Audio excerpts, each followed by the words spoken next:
Hello everyone. I know कि मेरा background थोड़ा सा अजीब दिख रहा है बिकॉज मेरा जो बैकग्राउंड का क्लोथ था वो थोड़ा सा ख़राब हो गया है, बट नेक्स्ट वीडियो में मैं इसे इम्प्रूव कर दूंगा।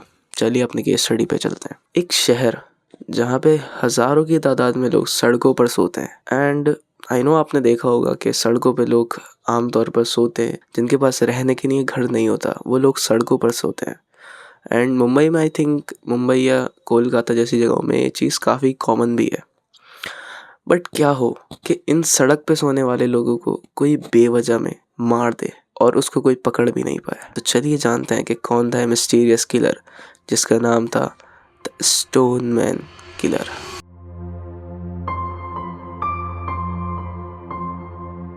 ये कहानी शुरू होती है 1989 में, जब कोलकाता में इकोनॉमिक स्ट्रगल चल रहा होता है, क्राइम रेट बढ़ रहा होता है एंड इसी सब के चलते हज़ारों लोग बेघर हो जाते हैं और उन्हें सड़क पे सोना पड़ता है। एंड सड़क पे सोने वाले इन लोगों का एक बहुत ही बड़ा दुश्मन होता है जो रात होते ही किसी ना किसी को अपना शिकार बनाता है। एक ऐसा दरिंदा जो इन्हें बिना वजह मार देता था।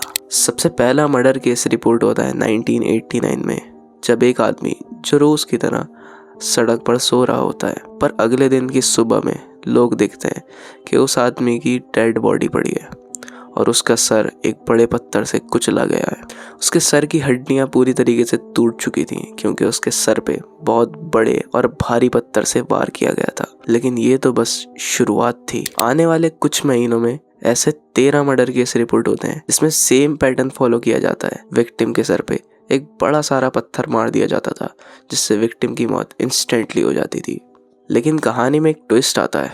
जब कोलकाता पुलिस इस किलर की इन्वेस्टिगेशन करती है तो उन्हें एक शॉकिंग चीज़ पता चलती है। अब मुंबई के अंदर भी सिर्फ एक साल के अंदर अंदर ऐसे 12 केस रिपोर्ट किए जाते हैं जिसमें मारने का pattern as it is Kolkata की तरह ही था, जिसमें विक्टिम के सर पे एक बड़ा सारा पत्थर गिरा दिया जाता था और उसकी मौत हो जाती थी। ये किलिंग्स साउथ सेंट्रल इलाके में जैसे सियोन, मातुंगा और किंग्स सर्कल्स जैसे एरियाज में हो रही थी। सवाल ये आता है, क्या ये वही किलर था जो कोलकाता में किलिंग्स कर रहा था या फिर ये उसका कोई कॉपी वर्जन था जो कि अपने मर्डर कोलकाता वाले किलर की तरह ही कर रहा था। पुलिस के पास कोई भी कॉन्क्रीट एविडेंस नहीं था, ना ही कोई आई विटनेस था, क्योंकि वो किलर रात में निकलता था और रात के टाइम तो सभी सो रहे होते हैं और इसी चीज का फायदा उठा के वो लोगों को मार देता था। पुलिस ने एक आदमी को पकड़ा भी था जिसका नाम मोहम्मद सादिक था, बट इस आदमी को छोड़ना पड़ता है क्योंकि पुलिस के पास कोई भी सॉलिड एविडेंस नहीं था, ना ही कोई फिंगरप्रिंट था और ना ही कोई सीसीटीवी फुटेज थी, क्योंकि उस टाइम पे सीसीटीवी इतने कॉमन नहीं थे जितने आज हैं।